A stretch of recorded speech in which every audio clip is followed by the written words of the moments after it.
meu coração, mulher.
Entrou ele. É, aqui, ó, Wilson. Já pode estar conversando, né?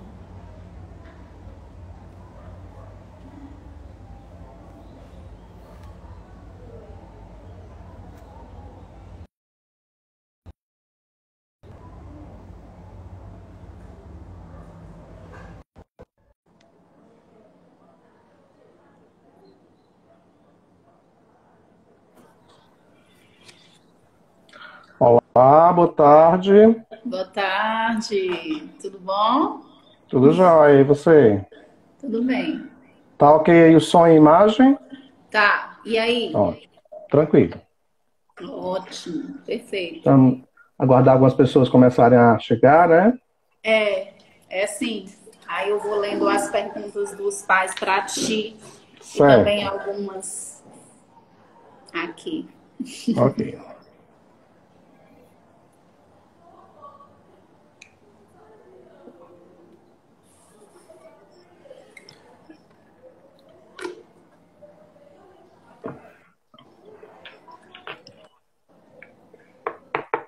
Quer dizer que você está na escola nesse momento, é? Tô. Passa o dia aí?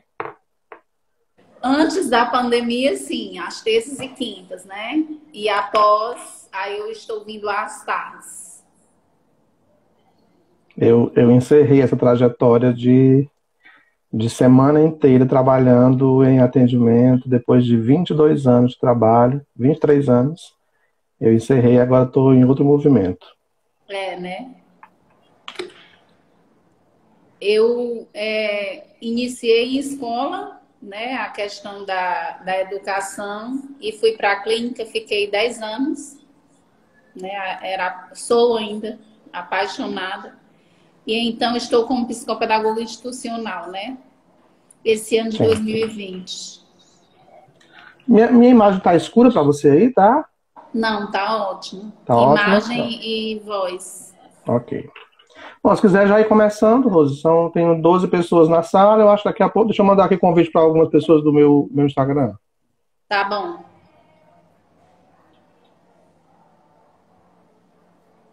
Estou aceitando aqui também várias pessoas.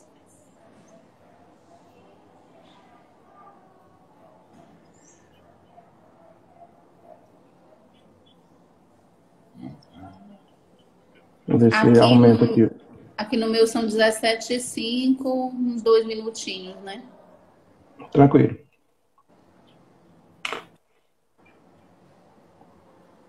Aí qual é a frequência que vocês têm feito essas lives aí na escola? Em média, umas 2 por mês. Nós temos a equipe, né, que faz parte do SOEP, que é o Serviço de Orientação Especializada Psicopedagógica. Nós temos 2 psicólogas, a Elisângela e a Sâmia, e uma psicopedagoga que sou eu, né? Certo. É uma escola Então, privada, é isso? É isso. A frequência é, em média, 2 por mês.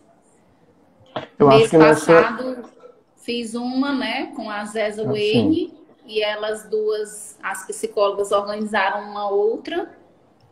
E esse mês elas organizaram uma outra e eu organizei outra também, que é essa de hoje contigo. eu acho que nessa pandemia eu devo ter feito umas 70 lives, eu acho. É, né? Era Só isso, né? quase todo dia a gente tinha uma, praticamente todos os dias a gente tinha. Aí eu dei uma diminuída por conta dos cursos, né? Tá agora com o movimento de cursos gratuitos online. E aí eu dei uma diminuída nas lives, mas vira e mexe estou fazendo aí algumas ainda. Eu sei.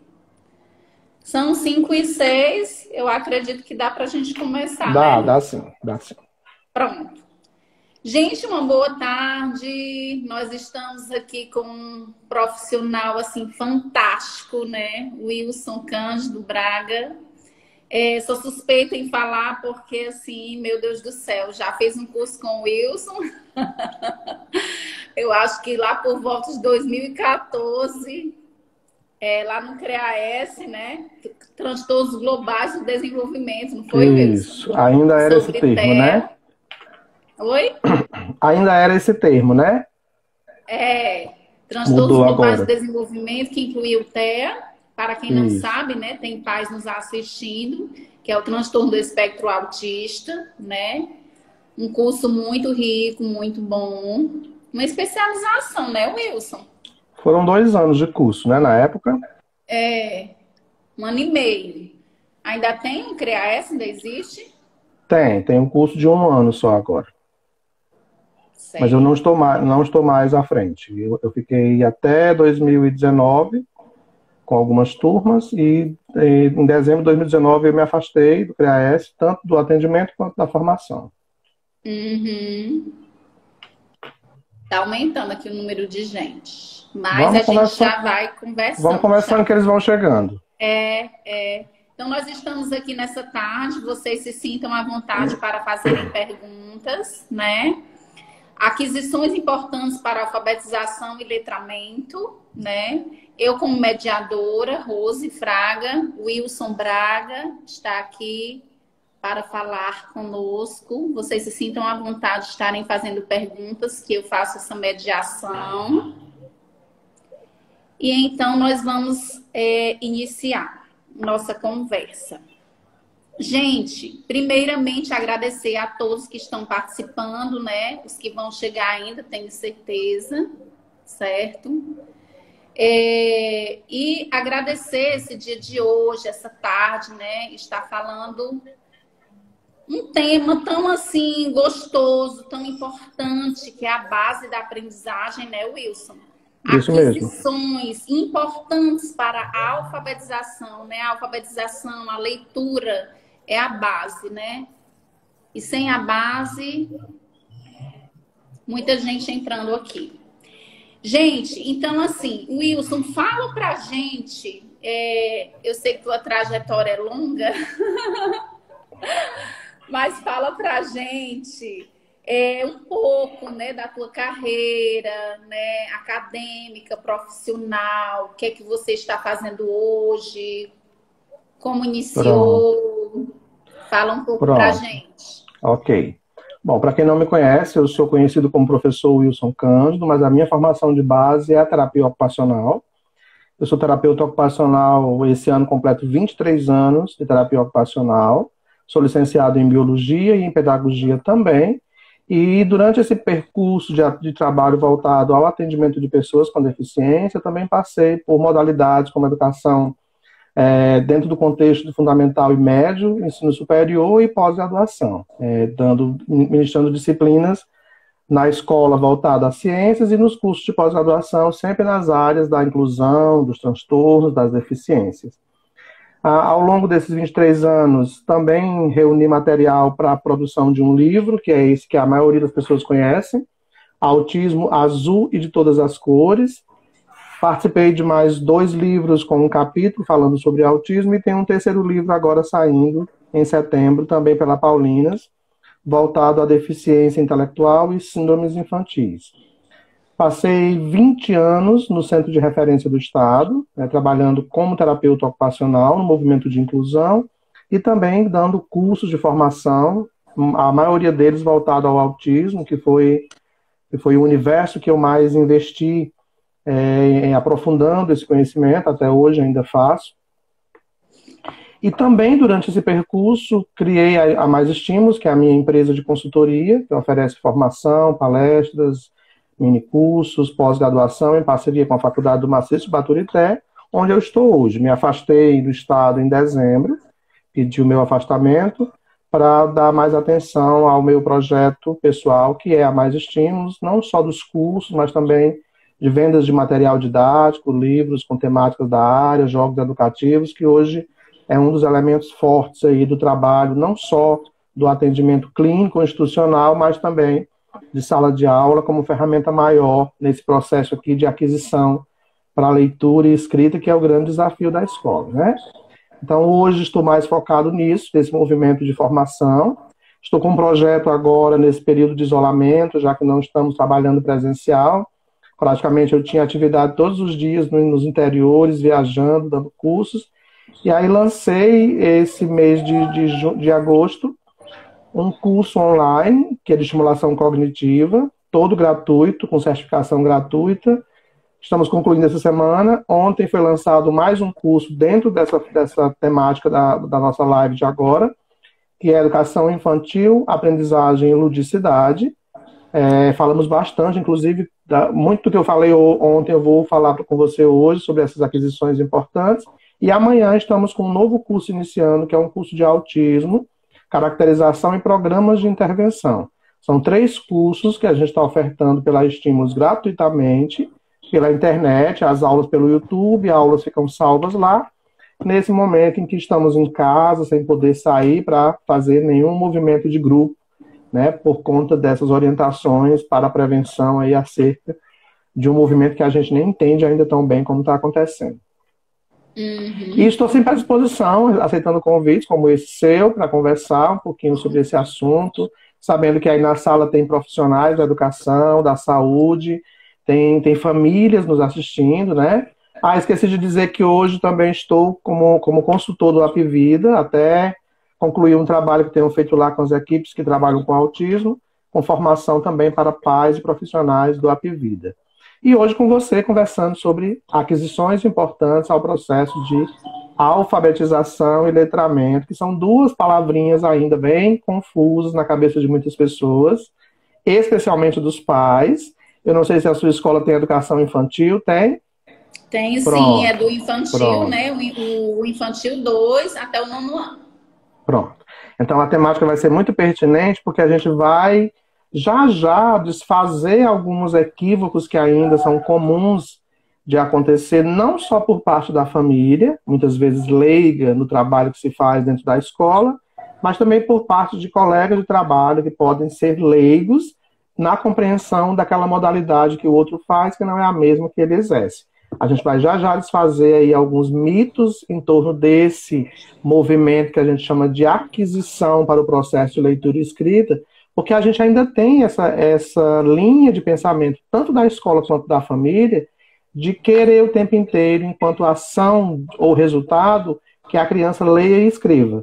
Esquecendo que anterior a esse processo nós temos aí um percurso bem longo, com etapas bem significativas e muito importantes, que é a educação infantil, que vamos já falar sobre isso. Se você quiser me interrompendo, eu falo pelos cotovelos, viu? Eu sei. Foi sua aluna em 2014. Muito competente esse nosso profissional. Eu estou assim muito feliz por estar participando, fazendo essa live com ele, né? Gente, vocês se sintam à vontade para fazerem perguntas e eu vou estar mediando essas perguntas para o Wilson, tá bom? Wilson ou professor Wilson? Como você quiser chamar. Pronto. Fique à vontade. Wilson, então assim, você já falou da sua trajetória, né, profissional, acadêmica e tudo. Então assim, que engloba, né, já faz parte de você, da sua vida, já tá assim, como é que se diz? Uma coisa intrínseca já praticamente, né? Eu acho que manhã, tarde e noite você fala que é realmente, de fato, aquilo que você gosta, a gente sente, Isso, né? isso. Então, assim, já que você estava falando de sua trajetória, então fala pra gente, falou também, tocou na educação infantil, gostei muito, né? Falou de alfabetização, falou de letramento também, realmente, de fato, não tem como falar de educação infantil, né? Então, assim, fala pra gente quais são os pré-requisitos para que essa alfabetização aconteça, para que esse letramento aconteça.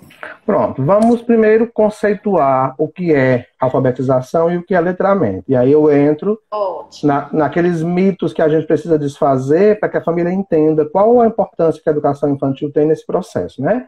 A gente ainda confunde um pouco a alfabetização com o letramento, até por uma questão histórica de como essa palavra foi sendo utilizada em alguns momentos aí das nossas histórias políticas, que tinha muitas vezes a preocupação de alfabetizar, porque em um tempo aí passado só podia votar quem era alfabetizado, e naquela época alfabetizado era quem conseguia escrever seu próprio nome, né? Por isso que a gente confunde aí com outras expressões. Ele era alfabetizado, mas conhecido também como analfabeto funcional, porque ele não sabia ler e escrever, né, no sentido de compreender essa leitura e essa escrita. Então vamos dizer que alfabetização e letramento são dois termos distintos de significados diferentes, mas que são indissociáveis, estão interconectados. Um depende do outro nesse processo de construção. Alfabetizar é tornar esse indivíduo capaz de ler e escrever, o que não quer dizer que ele seja letrado. Letramento é quando esse sujeito consegue fazer o uso funcional dessa leitura e dessa escrita nos diversos contextos sociais onde ele transita. Então a gente tem pessoas que são alfabetizadas, mas não são letradas, não exercem essa prática de leitura de jornal, de revista, para compreender e para interpretar. Então, usando palavras mais simples, a gente tem a compreensão de que a alfabetização é codificação e decodificação, ler e escrever, enquanto que letramento é posterior a isso, é o processo de compreensão e uso funcional disso em situações diversas. E que não é apenas uma questão que compete à escola. Ela compete à família, porque precisa ser continuado esses estímulos, ela compete à família porque precisa criar outros elementos importantes para que esse movimento aconteça, e a gente ainda tem essa outra ideia equivocada de achar que a escola ela é responsável por fazer o aluno ler e escrever, e não precisa de nenhuma continuidade nesse exercício familiar, que a gente teve agora desfeito por conta da pandemia. A família passou a ver a quantidade de trabalhos que a escola faz, a qualidade e a importância desse trabalho, e como a família estava muitas vezes ausente, a gente não está falando de todas as famílias, mas muitas famílias não participavam diretamente, porque se tinha o reforço como suporte, se tinha as abordagens de atendimento supostamente confundidas com reforço em alguns momentos até, né, que é diferente da intervenção que você faz, que é pontual em casos de dificuldades específicas, de transtornos específicos. A família não tinha esse suporte chamado reforço, que muitas vezes nem é reforço, é ensinagem de tarefa, que tirava da família essa participação. E com a pandemia a gente teve a família obrigada a ter que ler, acompanhar, e famílias até agoniadas porque não sabem como fazer isso, pela falta de prática também nesse sentido. Então é um movimento bem interessante que faz com que a gente reflita junto com a família o que é essa aquisição que você acabou de me perguntar. Qual é essa aquisição importante? Antes de ler e escrever, o que é que eu preciso ter para que esse processo aconteça? Uma criança que entra tardiamente na escola, ela vai ter mais dificuldades nesse processo do que uma criança que entrou mais cedo, mesmo que ela não tenha nenhuma deficiência. Tá? É importante lembrar disso. Ah, mas a obrigação da criança de entrar na escola é a partir dos 4 anos. Ok, a necessidade que nós temos hoje começa por 1 ano e meio, 2 anos, creche pré-escola. E creche pré-escola é um movimento que antecede a vida escolar e que tem um significado tão importante, ou na minha opinião até mais, do que a própria vida escolar. Porque se eu não tiver uma base bem estruturada nesse movimento anterior à idade dos 4 anos, que é a obrigação de fato, segundo a LDB, a gente vai ter crianças chegando na idade escolar com sequelas de uma não estimulação apropriada nesse movimento de base. Por isso que eu gosto de dizer que a educação infantil é base, é alicerce, que mal cavado vai ameaçar de cair pela vida inteira.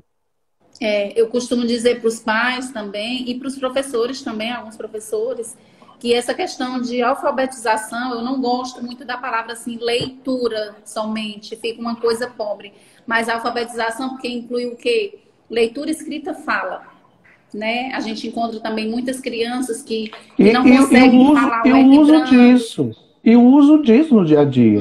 Porque a gente também, vamos pular lá para o universo da educação especial, a gente tem aí, eu sei que na sua escola deve ter crianças com deficiência, com transtornos também, a gente vai ter famílias preocupadas que o filho fale. O importante não é que ele fale, o importante é que ele se comunique. A gente ainda está nesse movimento de querer que o surdo fale, porque o mundo é de pessoas que falam. Meu filho tem que falar, ele não tem que falar, ele tem que se comunicar. Ele tem que aprender a usar um meio qualquer de troca de informação com o outro que gere possibilidade de comunicação.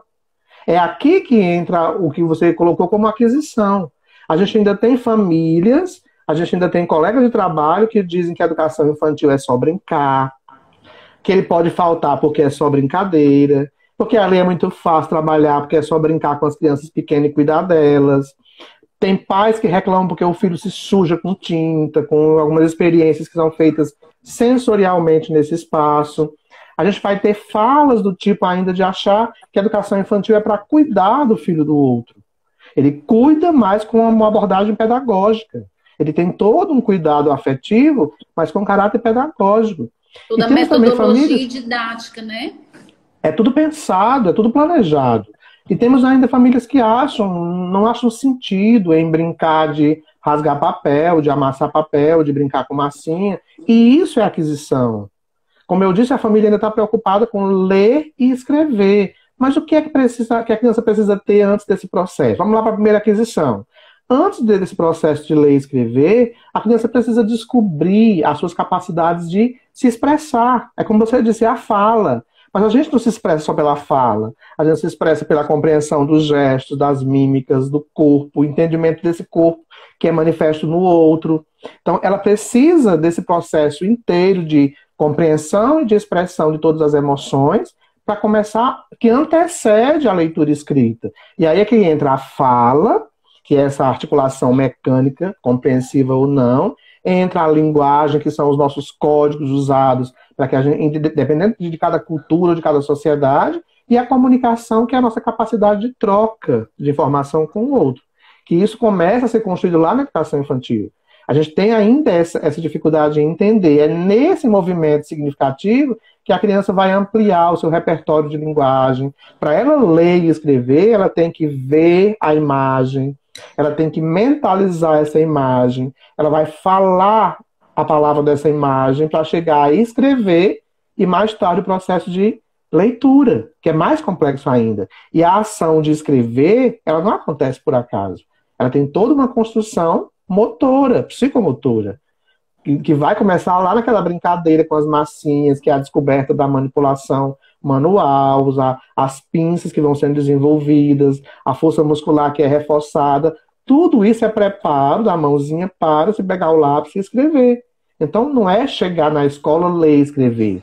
Tem uma construção anterior a isso, que eu gosto de dizer que quem faz é a educação infantil. Tá?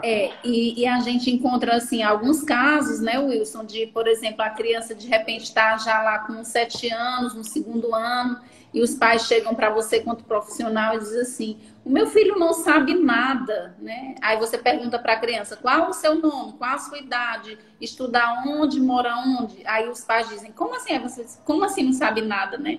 Aí, assim, porque não sabe ainda ler e escrever. Só que é como você está falando, a questão de ler o mundo, né? Também tudo, né? A linguagem, que são pré-requisitos dessa exatamente. leitura escrita também. Com que idade ela chegou na escola? Como é que se dá a qualidade da estimulação posterior ao espaço escolar? Ela tem essa estimulação em casa? Ela passa o dia na televisão ou com o celular? Como é que ela é estimulada? A mesma questão, Rose, vai se aplicar ao professor que se sente orgulhoso porque a criança já copia do quadro. Ela entende que ela copia? Ela discrimina as letras? Não, então ele é um copista. Não faz sentido essa cópia se eu não entendo o significado do que eu estou copiando. É um movimento do passado, da escola tradicional, que a gente ainda tem muito presente. A sala de aula boa inclusive sobre a ótica de alguns coordenadores e diretores, é aquela sala de aula que está todo mundo quietinho, copiando. E às vezes o aluno está aprendendo muito mais conversando em grupo, discutindo, brincando, do que sentado reproduzindo um modelo de cópia. É isso que a gente tem que refletir também. Aí você vai fazer uma anamnese com esse filho que, entre aspas, não sabe nada. Isso assim, estou falando da fala de alguns pais. Sim, sim. Você vai fazer uma anamnese e, de repente, você vai voltar lá, né? Quando a criança iniciou sua vida escolar. Então, tem lá que pulou, de repente, o infantil 3, né? Não fez bem o infantil 4, né? Então, assim, aí a família quer exigir daquela... que eu estou falando do caso, vem simplificando daquela criança no segundo ano, com 7 anos, que ainda não lê, né? Por exemplo. Certo, a gente encontra casos, né? Tanto na clínica quanto nas escolas. E aí, então, essa família pega e diz que não sabe nada. Mas aí você vai puxar do histórico, a educação infantil está com déficit. Né? Vamos pegar a tua fala para dar uma orientação importante, tanto à escola quanto à família. E para que eu continue aqui mostrando as aquisições anteriores à lei escrever, né? Nunca faça a cobrança enquanto família para a escola de que seu filho já está pronto para uma série seguinte quando ele ainda está caminhando nessa série anterior, seja educação infantil ou qualquer outra modalidade de ensino. Porque se você avançar uma criança de um nível para outro, até pode, mas você não pode retroagir nesse avançar se ela não se der bem lá na frente. Ela pode estar avançada em aspectos do contexto de aprendizado que a escola está cobrando dela, mas ela não tem maturidade para aquela etapa posterior a isso. E ela pode acabar se frustrando por não ter maturidade para lidar com essas questões mais avançadas e acaba regredindo e até ficando no prejuízo, já que você percebia que ela estava muito à frente dos demais. Avançar sempre, se for possível, mas pela lei você não pode voltar a criança caso ela não esteja bem lá na frente. Por isso é interessante que a gente respeite esse ritmo da modalidade com modalidade, entendendo que independente de como ela se manifeste nessa modalidade, ela precisa estar pronta para o contexto trabalhado enquanto conteudista, mas também pronta emocionalmente a lidar com demandas que aquela idade mais à frente, que a série mais à frente vai cobrar dela. Isso ainda acontece em alguns locais da família querer avançar, acha que está bem, não precisa fazer essa modalidade inteira, pode pular para a próxima, e isso é um perigo muito grande. E se acontecer na escola, eu oriento que a escola crie um documento e peça que a família assine, ciente de que quem está tomando essa decisão é ela e não a escola. Porque depois, inclusive, isso pode ser usado contra a escola, caso aconteça uma frustração aí. E eu gostei muito, aliás, você já falou e continua falando na questão da importância também da família nesse processo, né? Sim, a gente não pode desvincular a família em nenhum momento. Exatamente, né? E principalmente você, como já atende, não sei, individual hoje ainda, a gente sabe, né, que a família é o quê? Você, quanto profissional, a escola, a família, e o aluno está ali. Né? O aprendente ensinante, como diria Alice Fernandes, né? O aprendente, aprendiz, aluno, enfim, a pessoa, né? Então nós estamos ali no meio, tá ali a escola e tá ali a família, né? E a gente tem que fazer às vezes é até um nó, né? E temos que fazer um laço. Vamos chamar isso de... Mas existe o que é hoje, que é para ser feito, né? O que é para ser feito? Vamos chamar esse movimento de aprendizagem formal e não formal, né? Sistemática e assistemática. A gente tem os espaços formais, que são os espaços escolares, o espaço não formal, que são todos os espaços onde a criança transita, que são tão importantes quanto, e temos as aprendizagens, que a gente entende ainda aprender como ler e escrever. Ler e escrever não é aprendizagem. A aprendizagem está para além disso. Ler e escrever é um processo, a aprendizagem é a dominância desse ler e escrever, aprendizado é se comunicar, aprendizado é controlar comportamento, aprendizado é saber se colocar socialmente, independente da idade. Essa construção que a gente chama de função executiva, ela começa lá na educação infantil, vai até os 18 anos de idade para ficar pronta. Né? E tudo isso depende dessas aquisições. Quando a gente diz é importante que a criança expresse e compreenda essas expressões, como aquisição, é importante também que ela vivencie lá na básica educação infantil, antes do processo de ler e escrever, todos os movimentos de sensorialidade. É por isso que se brinca com água, com tinta, com terra, com empurrar, de pegar, de correr, de pular, de saltar, de subir, de descer, de brincar com blocos de encaixe. Tudo isso é movimento sensorial, é o uso da visão, audição, olfato, paladar, tato, sentido vestibular, proprioceptivo, sinestésico, termoceptivo, interoceptivo, exteroceptivo, nociceptivo. Olha a quantidade de vias sensoriais que uma criança usa nesse movimento de construção. E tudo isso antecede ao momento de pegar no lápis para ler e escrever. Ela precisa conhecer o próprio corpo, essa é uma outra aquisição importante. A compreensão de esquema corporal, o domínio, a descoberta de sua dominância. Ela vai usar a mão esquerda, ela vai usar a mão direita, ela vai usar as duas mãos. Uma hora ela escreve com uma, outra hora ela escreve com outra. Não é assim? Ela risca com a apreensão em garra, ela, até chegar na pinça tridigital, ela vai construindo essa compreensão da autoimagem nela, no outro e no espelho, né, ou na figura, para chegar a compreender. Olha que interessante isso. Para escrever num papel, eu tenho que saber controlar a minha força. É o preparo da mão.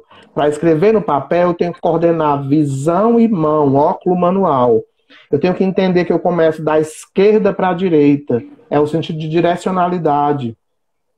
Aqui é a chamada grafomotricidade. É a construção desse movimento da mão para segurar no lápis, para começar o movimento de escrever. Eu tenho que coordenar pensamento com visão e o movimento da mão e o espaço do papel. Eu tenho que ter orientação espacial nesse papel. A letra não pode ser tão grande nem tão pequena, porque senão eu não vou saber ler. O espaçamento entre as letras tem que ser trabalhado. Tudo isso é base na educação infantil. E a criança vivencia essa descoberta da lateralidade do domínio corporal, arrastando, engateando, ficando de pé com apoio, sem apoio, até conseguir essa marcha funcional. Ah, mas isso faz parte do processo de ler e escrever? Antecede a tudo isso. É preciso que ela descubra movimentos diversos, a neuropsicomotricidade, o correr. Olha a brincadeira de amarelinha que a gente não tem mais, o pula-pula, o pular corda, o pular elástico, cortar, amassar papel. Tudo isso é construção que antecede ao pegar no lápis e a escrever. Se eu queimo essas etapas, eu vou ter dificuldade lá na frente. A gente tem aí crianças com transtornos muito pontuais que escrevem e não conseguem ler o que escrevem. Elas agrupam as letras de tal forma, as palavras de tal forma, que nem ela mesma consegue decifrar.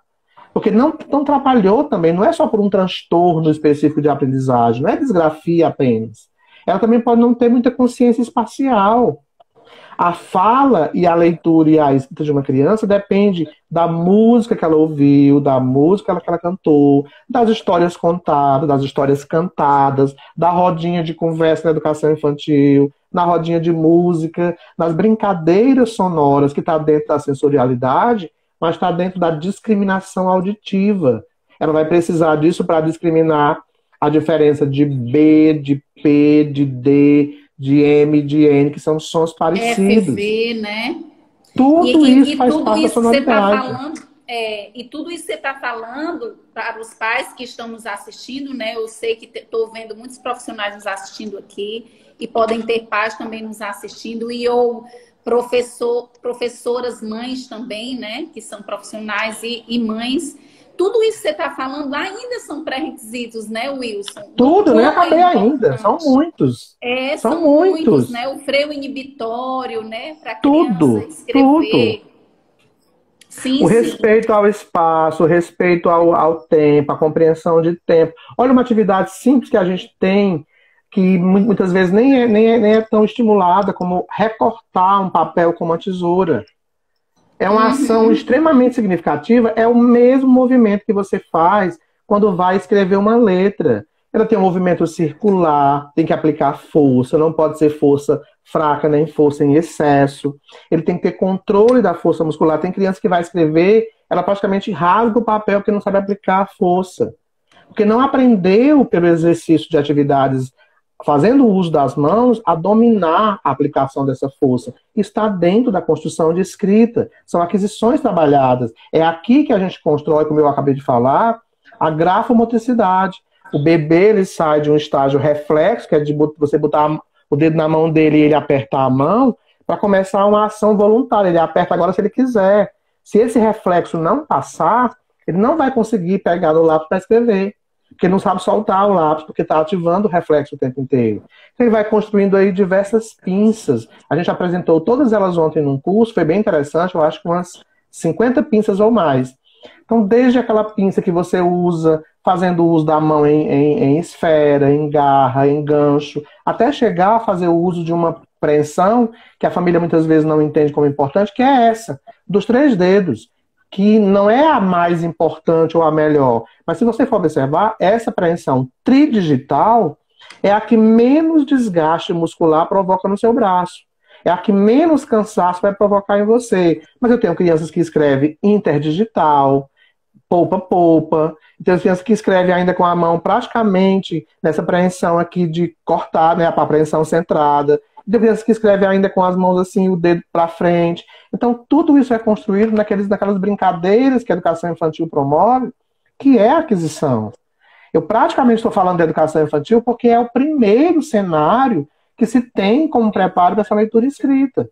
Se esse cenário não for trabalhado com qualidade, vamos ter aí crianças com diversas dificuldades lá na idade de 4, 5 anos, que é a idade das cobranças. Ali a demanda vai crescer, ali ela vai precisar para aprender a respeitar o tempo de ficar em sala, de fazer a tarefa de sala, e ela, se ela não tiver todos esses domínios, ela não vai conseguir fazer isso de forma exitosa, ela vai fracassar. Se quiser ir interrompendo, pode ir interrompendo.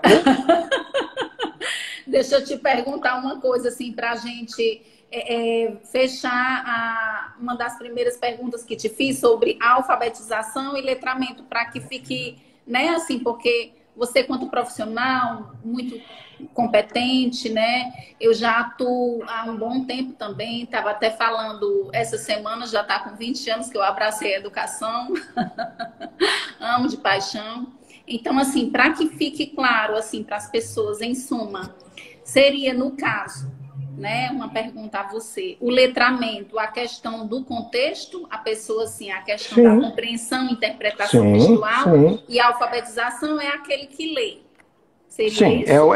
É o que decodifica os símbolos, né? Então, vamos dizer assim, que ler e escrever não é o suficiente para você compreender o mundo.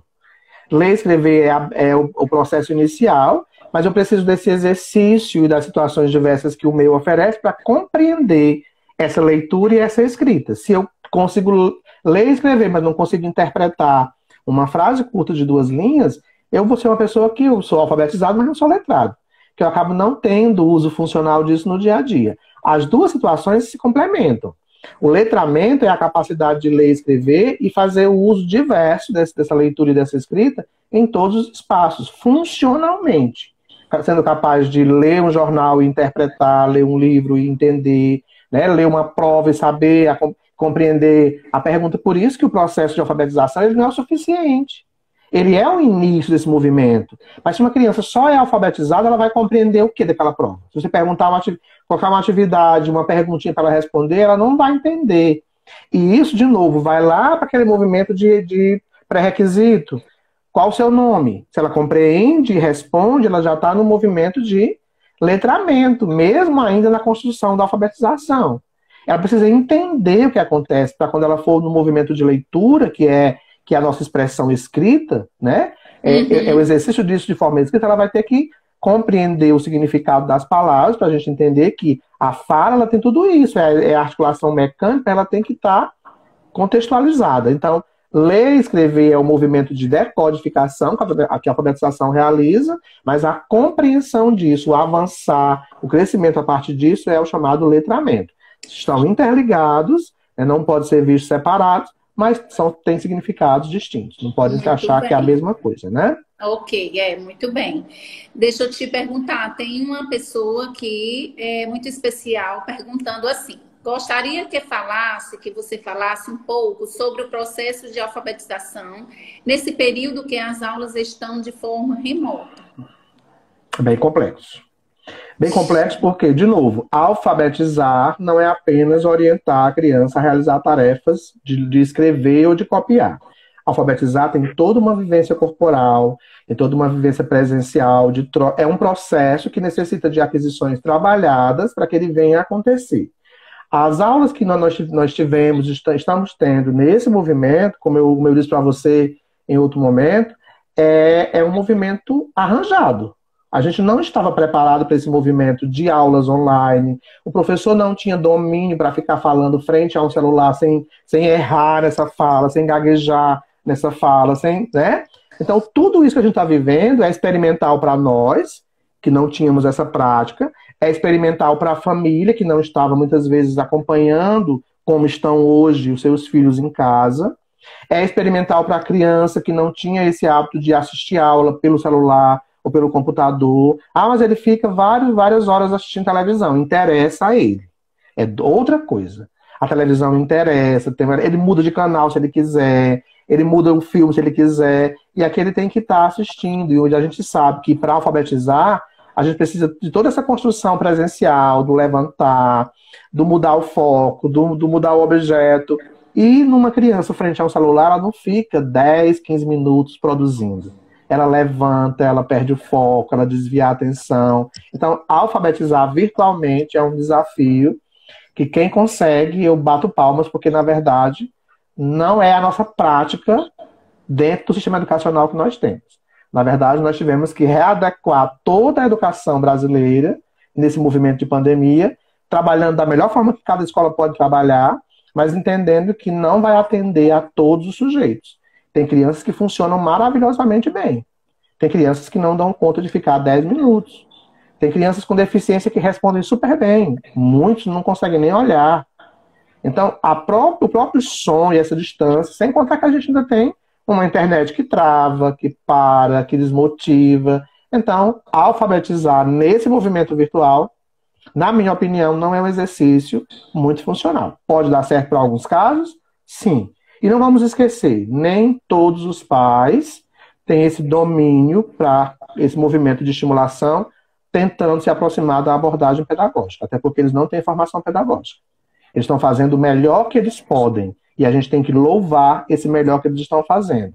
Mas eles não têm formação para conduzir esse processo. Eles podem até agir de uma forma autoritária frente ao filho, porque vai perder a paciência, é natural que essa paciência aconteça assim de forma brusca, né, de mudar de forma brusca, é natural porque precisa de todo um trabalho, toda uma didática pedagógica para conduzir esse processo. E a gente sabe, porque lida com essas dificuldades o tempo inteiro. Então, alfabetizar pelo telefone, pelo computador, eu não sei se funciona. Se funcionar, eu bato palma para quem consegue. Eu estava até falando há pouco, justamente também isso com uma coordenadora, né? Porque, assim, a questão mesmo da metodologia didática, né? E o tempo dos pais. Então, assim, tem toda uma dinâmica familiar, né? Porque de se entregar aquele momento, você ser inteira para o seu filho e o filho também, né? Da importância que você dá a isso, né? Para aquele fim.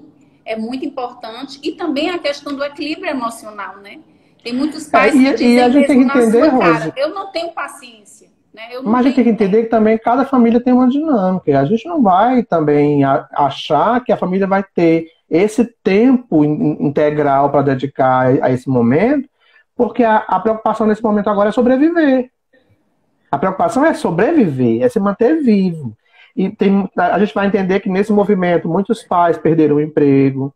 Vamos entender como é que estão as emoções em casa, né? A criança não pode sair, ela quer sair, ela não compreende que quer sair. Eu tenho que trabalhar todo esse comportamento de pai e mãe frente a essa criança que não entendeu ainda que não pode sair. Então a gente ainda tem aí outras questões de ordem emocional que precisam ser também respeitadas. Porque se não está fácil para mim, para você, que temos um emprego, que temos um... Imagine para aquele pai que perdeu o emprego. Quantas pessoas não perderam o emprego e estão aí tendo que lidar com o desemprego e tendo que acompanhar o filho com as atividades remotas? Quantos pais não cancelaram matrícula dos seus filhos nas escolas? É verdade. Porque não vão querer pagar, né? Tem esse movimento ainda, né? Nós temos Vamos correr, tem só 15 minutos. Nós temos outra pergunta, Vai. Eu sabia que você ia se empolgar. Posso colocar atividade de coordenação motora com instrumentos de tesoura para uma criança de 2 anos? Tem uma pessoa perguntando, Ellen Suzy. Pode, porém você vai ter que observar qual é a tesoura que você vai usar. Uma criança de 2 anos, ela ainda não tem domínio da mão para esse movimento com a tesoura. vai ser aquela tesoura rombuda, que não tem ponta, aquela tesoura que é um material que não ameaça de cortar a mão dessa criança. Então, o uso do recurso ele tem que ser analisado pela família e pelo profissional que está em sala de aula ou no atendimento. Então, a tesoura só vai ser usada com uma tesoura convencional quando a criança já tiver compreensão do perigo e noção de como ela vai realizar essa atividade. Para uma criança pequena, eu aconselho inicialmente amassar, rasgar a massa de modelar caseira, até porque a massa de modelar caseira também fortalece a musculatura manual e ela corre o risco de ir para aquela fase de colocar na boca, se ela comer não tem problema. Até isso eu tenho que olhar, porque um jogo com peças pequenas, com massa de modelar que a criança ainda está na fixação na fase oral, ela também precisa ser analisada, senão ela vai ter uma ameaça a ela. Então a tesoura tem que ser vista, porque a gente tem tesoura, até de plástico a gente tem tesouras, né, que cortam papel e não ameaçam de cortar a mão. Então isso também tem que ser analisado na hora de usar. E essas coisas que você está falando estimulam os pequenos músculos, né, que a gente chama, que Com estimula certeza. tanto a coordenação motora fina, né, que é justamente Exatamente. vai de encontro com a escrita. Deixa eu fazer também aqui uma ponte de uma outra pergunta a ti. É uma ponte disso que você até já falou. Que estímulos são necessários para que uma criança desenvolva com qualidade este processo de leitura e escrita? De novo, todo esse movimento que a gente acabou de citar, eu até corri porque era muita coisa, com uma aquisição primeira. Não é só a escola, enquanto educação infantil, que vai estimular isso. A família vai estimular isso. A família não tem que dar...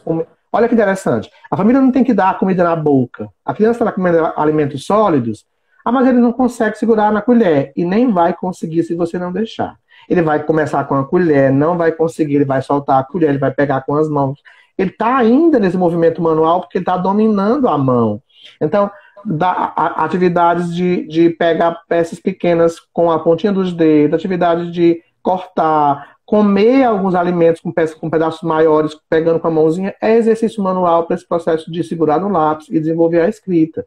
A própria dinâmica de atividade psicomotora. Aí eu pergunto, que atividade psicomotora? A gente está tendo bebês de meses com o celular deitado na cama. Cadê o exercício da motricidade ampla e fina como pré-requisito para o processo de leitura e de escrita? Cadê o domínio do espaço para eu entender o domínio do caderno?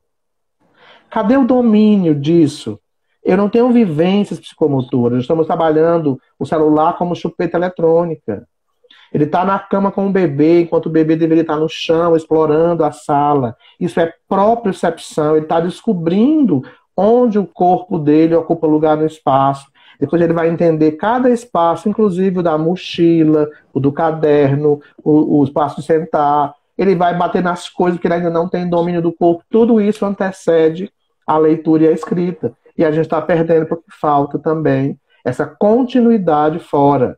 Ele passou a manhã inteira na escola brincando no parquinho. E também a visão e a audição dessa criança, né, com o tempo, a coluna, né, muito tempo sentada no celular. Não, as sequelas desse uso a gente nem sabe ainda prever, né, Rose? A quantidade de sequelas que a gente vai... Olha, tem pesquisas que apontam que a cada vez que você faz isso no celular, você coloca 25 quilos na sua coluna. A gente tem crianças com lesão por esforço repetitivo nesses 2 dedinhos, de tanto fazer isso no celular. Lesão por esforço repetitivo é uma doença ocupacional, é de profissionais que trabalham com movimentos repetitivos. Nós estamos tendo crianças usando o celular. Olha como a gente está mudando o panorama das coisas, né? Então, anterior a esse processo, motricidade, psicomotricidade, e aí entra, não sei se na sua escola tem, mas a importância da psicomotricidade dentro da educação infantil. Uhum. Atividades psicomotoras, circuitos, movimentos, sim. Experiências corporais, é muito interessante, tá? Temos sim. E outra coisa também que me preocupa, Wilson, eu sei que a gente está falando de alfabetização e letramento, porém, obviamente, aprendizagem, claro, né? Obviamente. Uma coisa que me preocupa é que isso aqui não fica interessante, né? Isso aqui não fica interessante para a criança.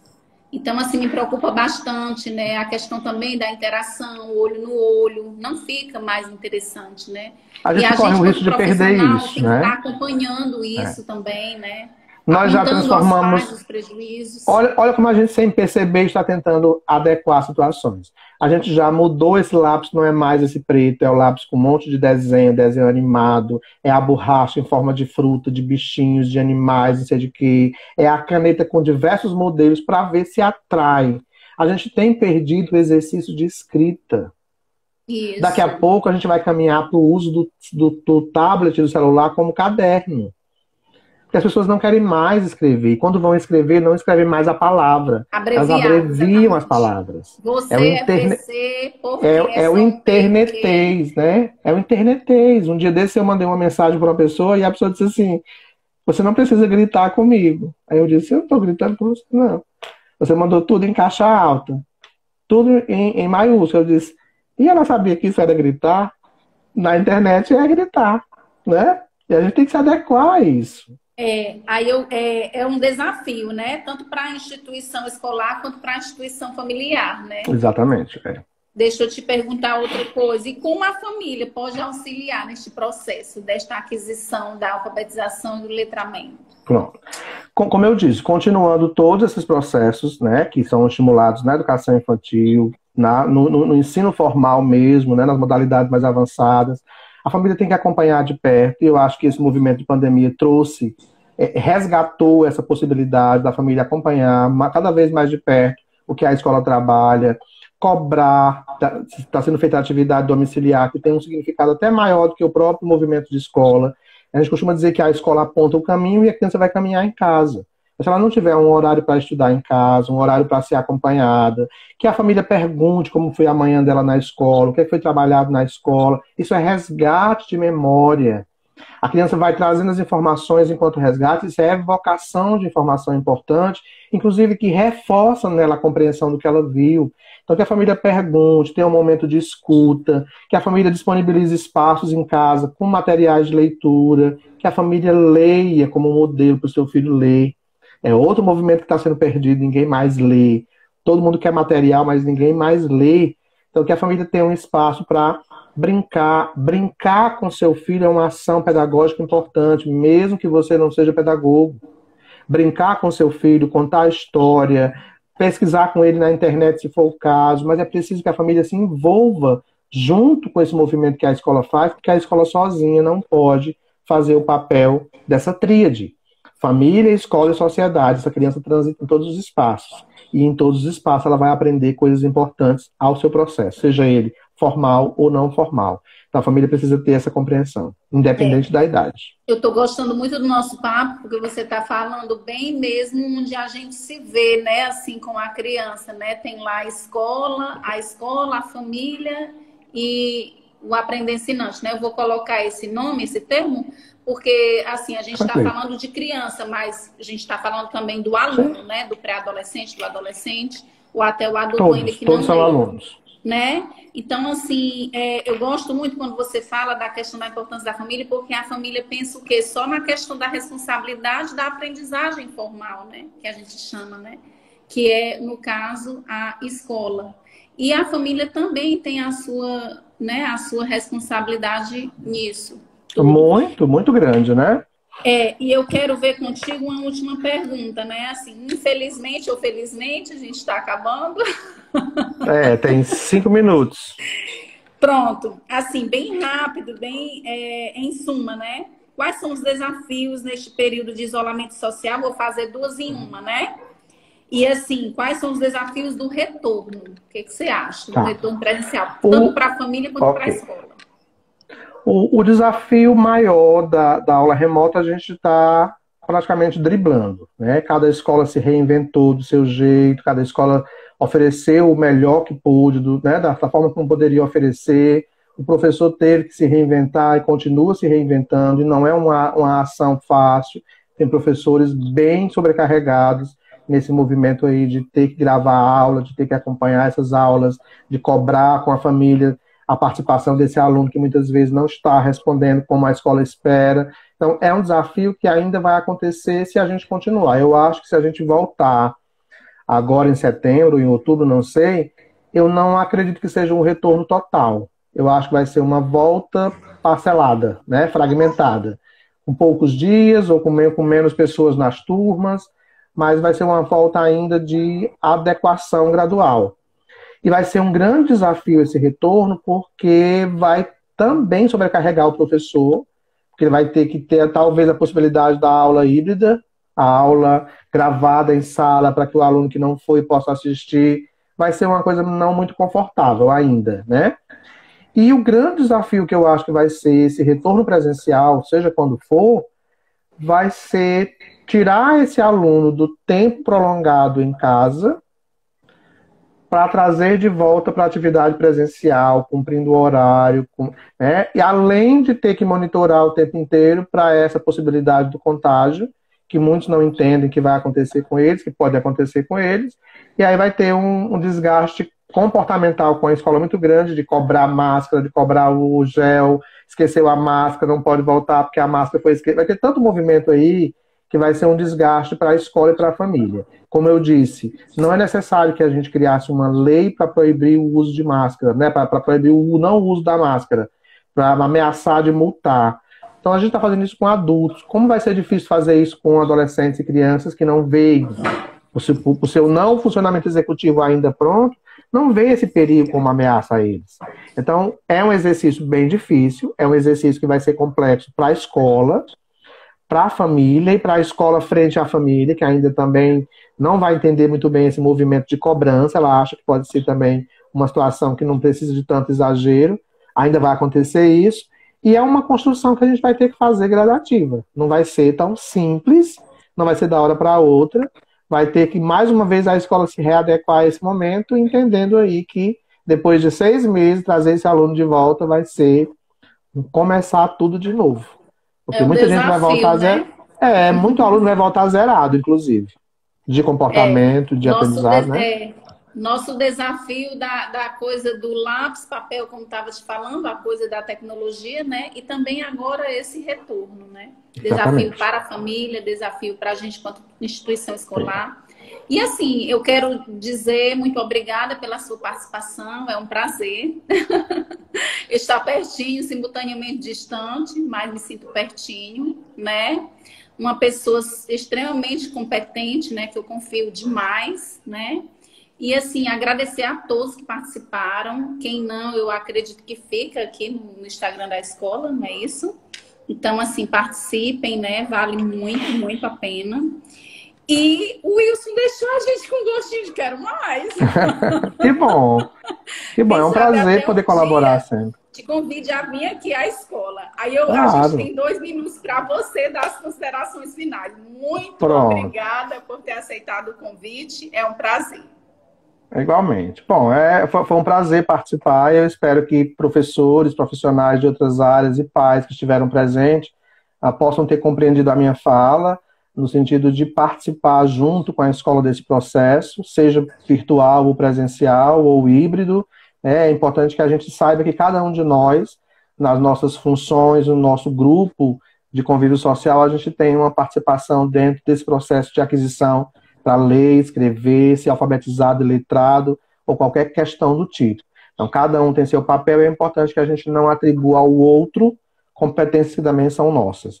A escola tem um papel, a família tem o seu papel, o contexto social tem o seu papel, e juntos a gente consegue trabalhar, cada um no seu eixo, na sua área, aquilo que é importante ao desenvolvimento do nosso aluno, seja ele criança, adolescente ou adulto. Tá? Muito obrigado pelo convite, é sempre um prazer colaborar, e eu estou sempre aqui à disposição para colaborar sempre. Obrigado. Obrigada mais uma vez. E, assim, é tão interessante quando a gente, às vezes, acompanha um pai, no meu caso, né, como psicopedagogo individualmente, aquele caso, né, na família, e, às vezes, aquela criança está com dificuldade, mas não é cognitiva, é emocional. De repente, o pai não aparece, né, e você faz aquele pai aparecer. E então já tem um resultado outro, né? Já vem o desejo, né? E a gente entende como isso se reflete no contexto de ensino-aprendizagem, né? Por isso que não é só ler e escrever, tem todo um conjunto de emoção que antecede e permanece aí no meio de tudo isso, né? Na vida de cada um de nós. Quando a gente não está bem, as coisas não funcionam bem. Né? Pois grata a todos pela participação, principalmente do Wilson. É como sempre um prazer, uma boa tarde a todos e até a próxima. Até a próxima. Beijo.